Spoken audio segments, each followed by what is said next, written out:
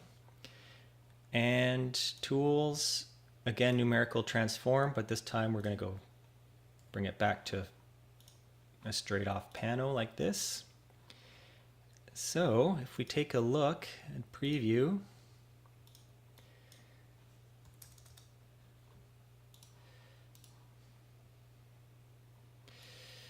we can see we have the sky, which is, well, that line, so I could have done a little bit more with that line, but pretty, you know, it's better than having the phantom there. And then down, of course, this area is a bit dark because of the automatic exposure, but you can play around with the settings in your camera. There's still a bit of blurry this. It's basically just taking your time in PtGui with masking and different exposure. So now then, I'm going to create the panorama. There's one more setting, just set optimum size. This is getting ready to upload to Google Maps. JPEG is your metadata. So I'm going to, if you go to metadata here, you can actually set the metadata for the longitude and latitude. If you click on that link, it brings you to Google Maps, and this is where I live. I took this pano just down the street. Took it right here. If you right click on your mouse, you can say what's here, and it tells you, well, these are the longitude and latitude. I just clicked on the link there and it gives it to me here. I'm going to copy and paste that and just stick it in here. And that's going to help Google find it on the map. So create panorama.